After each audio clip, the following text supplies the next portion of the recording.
Howdy everybody. Now I want to introduce the key of C.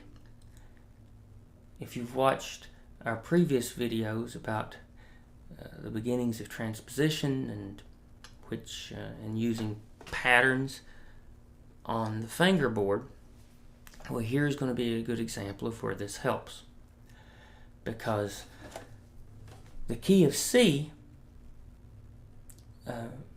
has, the first part has a lot of the same fingerings as the key of G. It's just on a different string. So here we go. Let's just learn the C scale all the way up and down the neck, or not up and down the neck, at least in first position, and we'll include all the notes, and then we'll work on we'll include some of the other stuff we've talked about in other videos too, like a flatted seventh. And then in the next video, we'll use these in tunes. Okay? So here we go. C scale.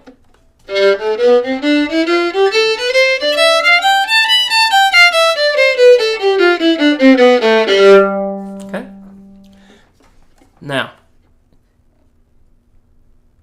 it's G,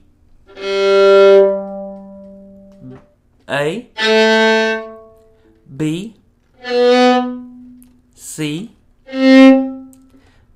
D, E, F, natural, G, natural. All these are natural. No sharps or flats. A, B, C, D, E, F. Gotta get that F back there closer to that nut. I think closer to anything. Yeah, closer than anything we played before. This is moving this first finger back towards the nut. So F natural, G, A, B, and if you have larger hands, excuse me, you certainly don't have to, but eventually, if you can, it will be convenient to be able to reach up and go and play that C note with this pinky as well. But I mean, you really got to stretch, and I wouldn't really focus on that unless you're really familiar with the C scale and you got hands that stretch well over other instruments or something like that. So don't. But it's up there if you want to go for it. Now let's look at how this knowing patterns on the fingerboard can help us with the C scale. Well, what's your G scale that we talked about? Look, watch this. Whole step, first finger, whole step, second finger, half step, third, jump over your next string, which is another whole step. So whole step to A, whole step to first finger on the A,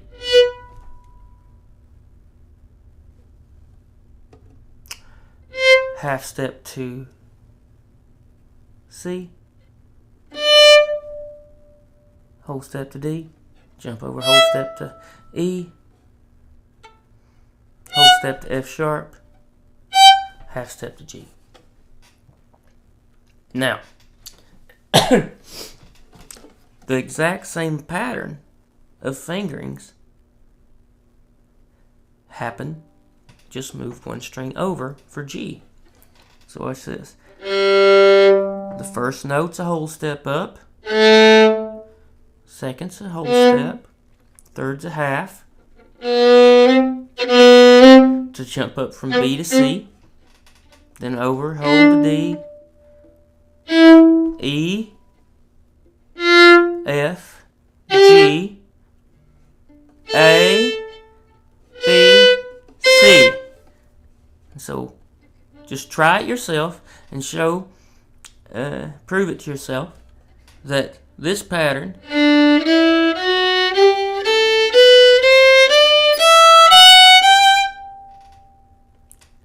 is the same as you'd use to play the C scale, move a string over, starting from open G.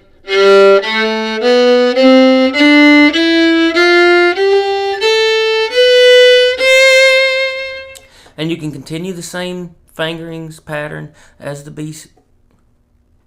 G scale, sorry,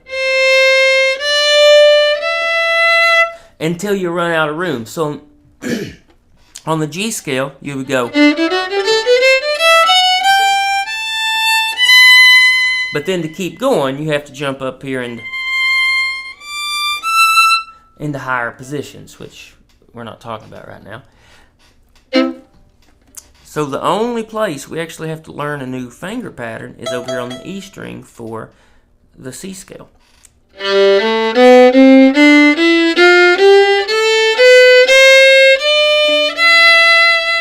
Alright, so we've exhausted our G pattern. Now we got to learn a little something. And remember, this note is going to be the same as the E here, open E, and so we can play that one instead. We can go open E, and then F,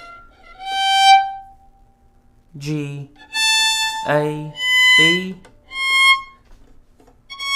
Now, it's up there.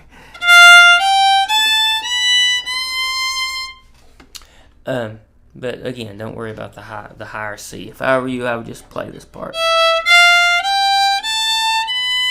and stop on that B, and then come on back down.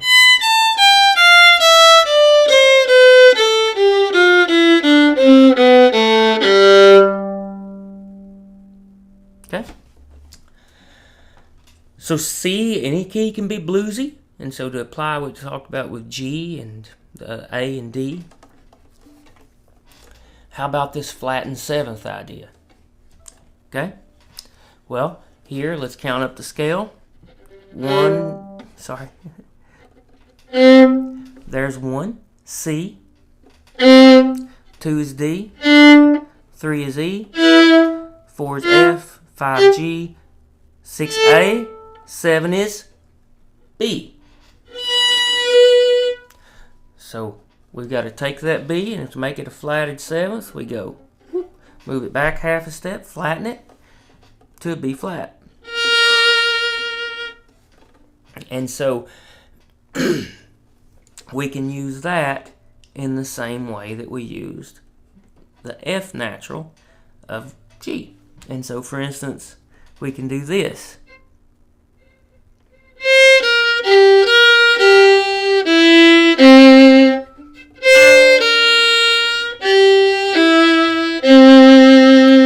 B flat, C.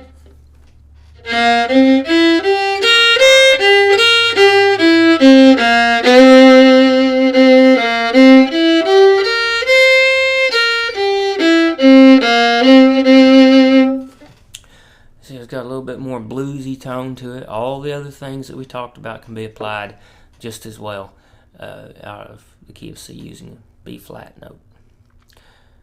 Okay. That's the key of C, and we'll be back with some tunes. Thanks.